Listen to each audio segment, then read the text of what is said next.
खुद घूम के आ रहा हूँ कि यहाँ कमेटी वाला को भी मालूम नहीं, जबकि यहाँ शहीदों का सम्मान नहीं, अपमान किया जा रहा है। अगल बगल होटलों में पूरा मीट मच्छी चल रहा है, जबकि जैन मंदिर वहाँ पर परसनाथ में, वहाँ जिस दिन वो लोग आपका कोई भी कार्यक्रम करता है तो उस अगल बगल में वो वर्जित रहता है, लेकिन इससे ऐसे यहाँ दिखाई नहीं देता।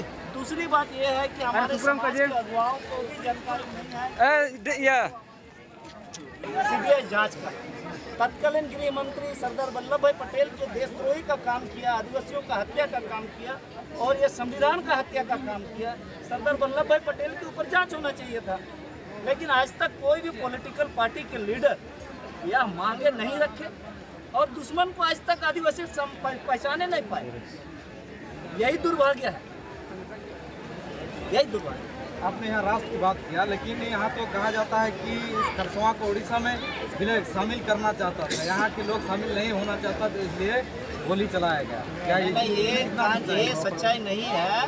ये मांग था कि भारत में हम लोग मिलना नहीं चाहते थे और उसी के तहत यहाँ पर हमारे स्वर्गीय जो जयपाल सिंह मुंडा जी जो हमारे मरांगोंग के हुआ करते थे, उस समय संसद थे, संसद नहीं, उस समय चुनाव नहीं हुआ था, बाद में संसद बने, तो उनके आह्वान पर यहाँ पर मीटिंग बुलाई गई। लेकिन लोग की भीड़ और लोगों का विरोध को देखकर इस आंदोलन को दबाने का काम किया गया। हैदराबाद में एक इसी तरह का गोलीकांड हुआ था मुसलमानों का आवाज़ को दबाने के लिए, और दूसरा आवाज़ को दबाने के लिए आदिवासियों को यहाँ नरसंहार किया गया। देश में 2 बड़ा नरसंहार हुआ है आज स्वतंत्र के बाद, तो ये बहुत बड़ा जांच का विषय है। और मैं केंद्र सरकार और राज्य सरकार दोनों से मैं अपील करूंगा कि जो भी दोषीदार है खरसवां गोलीकांड का, उसके विरुद्ध में सीबीआई जांच का भी होना चाहिए और मरणोपरांत उस पर जो आज जो भारत रत्न के नाम से, जो आपका लौह पुरुष के नाम से जो चिन्हित है, ये तमगा उसको छीना जाए और उस पर कानूनी कार्रवाई किया जाए।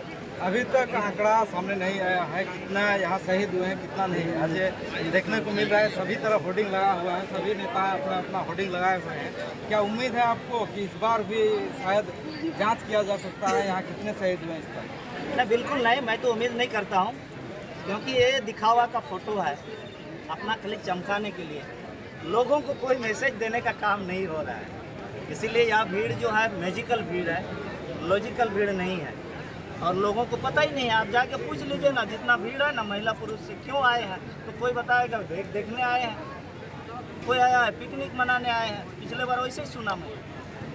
तो ऐसे अब ये हालत में आदिवासी कैसे बचेगा? ज़मीन बचेगा ना जंगल बचेगा आदिवासी का। और इसी आज यहाँ जो ऑर्गेनाइज है, शायद यहाँ जिला प्रशासन ऑर्गेनाइज किया है, जिसे लगता है उनका ही सारा कंट्रोल है।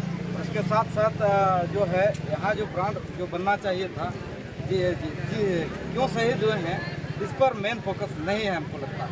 यह भटक गया है, कुछ दिन बाद शायद इसको भी समाप्त कर दिया जाए।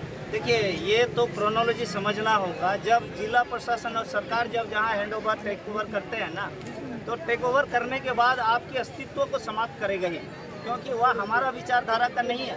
प्रशासन शब्द क्या, प्रशासन प्रशासन है, आपका काम करने के लिए नहीं है, आपके अस्तित्व को समाप्त करेंगे, ये आप मान के रखिए। सभी जगह आदिवासियों के साथ यही खेला हो रहा है, लेकिन आदिवासी बुद्धिजीवी हो चाहे कोई भी समाज के अगुआ लोग इस चीज़ को नहीं समझ पा रहे हैं, इसलिए बहुत खतरा है। आने वाला समय में या ये ऐसे कब्जा हो जाएंगे कि ये व्यवस्था आदिवासी लोग देखेगा नहीं, प्रशासन देखेंगे, प्रशासन अपने मुताबिक यहाँ पर संचालित करेगा। क्योंकि आदिवासी समाज में देखा जाए तो जितने भी भीड़ हो, जितना बड़ा भी सभा हो, वे बिना पुलिस प्रशासन के उस भीड़ को कंट्रोल कर सकता है या फिर हुड़दंग नहीं मचता है, क्योंकि आदिवासियों के नेचर में ही है। लेकिन यहाँ इतने बड़े पुलिस प्रशासन के साथ किया जा रहा है, लेकिन विचारधारा जो है वो पूरी तरह से शहीदों जिस विचार के साथ शहीद हुए हैं वो विचार आज नहीं देखने को मिल रहा है। वो आपको यहाँ मिलेंगे नहीं। जहाँ भी गैर आदिवासी प्रशासन की कंट्रोल आ जाए, वहाँ पर आपके विचार नहीं दिखेंगे, आपके कंट्रोल नहीं दिखेंगे, आपकी कोई इतिहास वहाँ बताने का कार्य नहीं करेंगे। ऐसा इतिहास कहीं पर भी नहीं लिखा गया है कि ये इस कारण से हुआ है। कि जितना भी होर्डिंग देख रहा हूँ मैं, पूरा इधर उधर घूमा तो कहीं नज़र नहीं आया। तो इससे हमारे आदिवासी जो आ रहे हैं बेचारे भोले भाले हैं, बहुत भोले भाले हैं। इनको कुछ समझ में नहीं आ रहा है कि शहीद ये 1 जनवरी को क्यों शहीद हुआ, हमारे पूर्वज लोग क्यों यहाँ आए थे, क्यों जुटे थे। शायद 2-5 साल के बाद होगा कि यहाँ मेला लग रहा है, मेला के लिए हम देख रहे हैं। एकदम मेला होगा, मेला आयोजित होगा। काहे कि अभी मीट मछली मैं देख रहा हूँ, ये संभव हो सकता है, तो मेला असंभव नहीं है, वो भी संभव है, वो भी असंभव है। तो यहाँ के जो स्वशासन व्यवस्थाएं हैं इन क्षेत्रों में, क्या हम लोग यहाँ ऑर्गेनाइज करके वो सब नहीं कर सकते हैं आपके विचार में? देखिए, सब कुछ ऑर्गेनाइजर जो है यहाँ के, वो लोग सब कुछ कर सकते हैं, इच्छा शक्ति होना चाहिए। केवल इच्छा शक्ति हो जाएंगे तो सारा चीज़ वो कंट्रोल कर सकता है, सारा चीज़ व्यवस्था अपने कर सकता है। प्रशासन तो आपको मदद करेगा। प्रशासन को यदि अल्टीमेटम दिए होते कि 1 किलोमीटर का रेडियस में यहाँ मीट मच्छी बंद होना चाहिए शहीदों का सम्मान के लिए, ये तो आदेश दे सकता था, लेकिन ऐसे आदेश नहीं दिया गया, उनको निर्देश नहीं दिए तो आदेश वो जारी नहीं किए।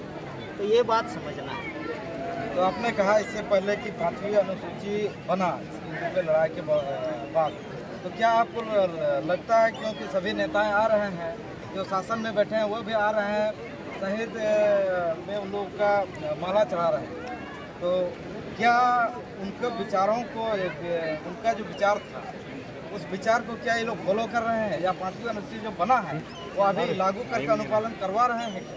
नहीं, देखिए, ये देश में जो कानून हमारे लिए बने हैं, ये समझना है, ये संविधान केवल आदिवासी का प्रोटेक्शन के लिए बनाया गया है। तो शुरू से देखिए, अनुच्छेद 1 से पढ़िएगा, लास्ट तक पढ़िए, उसमें केवल आदिवासी का संरक्षण के लिए ही बनाया गया। लेकिन जो सत्ता में बैठे हो, चाहे विपक्ष में बैठे हो, जो राजनीति करते हैं, संविधान की ज्ञान उन्हें नहीं है, और जो संविधान का डेली धज्जी उड़ा रहा है। प्रशासन का तो दूर की बात है, ये तो पूरा डेली बलात्कार कर रहा है संविधान का। प्रशासन सबसे अधिक उल्लंघन करता है प्रशासन संविधान का, जबकि देश संविधान से चलता है, ना कि आदेश और निर्देश से चलता है। ये जानकारी होना चाहिए। तो हमारे लोग, इसलिए हमारे लोगों के ऊपर भी पेशाब करते हैं, क्योंकि हम लोग कमज़ोर नहीं है, गरीब है, इसीलिए पेशाब किया जाता है। तो ये क्रोनोलॉजी समझना है। और इसीलिए ये भीड़ जो है मैजिकल भीड़ है, ये राजनीतिक भीड़ नहीं है, राजनीतिक भीड़ नहीं है, ये एक सेंटिमेंटल भीड़ है। तो आपको लगता है कि आदिवासी समाज एक दिन सभी चीज़ों को जानेगा, समझेगा, आगे बढ़ेगा? नहीं, अभी देखिए, बताने वाले कोई होंगे तब ना सीखेंगे, जब समझेंगे। अभी तक कोई बताने वाले नहीं हैं, कोई समाज में बताना नहीं चाहता है।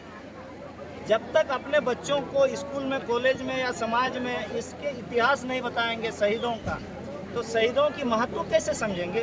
सब जगह आदिवासी हैं, आप जानकार लोग, मुख्यमंत्री आदिवासी, उनसे नीचे जितने मंत्री अलग से ले लेंगे, सभी आदिवासी हैं। क्या हम लोग बताने का प्रयास करेंगे? अब ये बताएंगे तो उसको माल कहाँ से मिलेगा? यदि शहीदों का सम्मान के लिए, शहीदों का यदि इतिहास बताने लगेंगे तो उनको माल नहीं मिलेगा। पूंजीपति यहाँ सरकार चला रहे हैं, सरकार हमारा आदमी नहीं चला रहा है, ये जानकारी होना चाहिए। पूंजीपति का सरकार है, कोई भी सरकार, चाहे अभी का जेएमएम सरकार बोला जाए या बीजेपी का सरकार हो, कोई भी सरकार, केंद्र हो या राज्य हो, पूंजीपति चला रहा है, ये है बात। हाँ, इसीलिए हम लोग भ्रम में है, वोट देते हैं, बोल रहे हैं कि हमारा सरकार है। नहीं है, हमारा सरकार होते तो अभी तक 5 साल में हमको नजर आ जाता ना। कुछ नहीं हो रहा, ना शहीदों का घर का परिवार वाला को सम्मान मिल रहा है, ना उसका समाज वाला को सम्मान मिल रहा है, कुछ नहीं। इसीलिए बहुत दुर्भाग्य है, बहुत दुख की बात है, और हम लोग बहुत मुसीबत में फंसे हुए हैं, कैसे हम लोग उभरेंगे। लेकिन हम लोग प्रयासरत हैं, यदि समाज समझेगा तो बचेगा, और नहीं तो खत्म होना निश्चित है। और अभी ना जहाँ आप इन उधर है स्वशासन साथ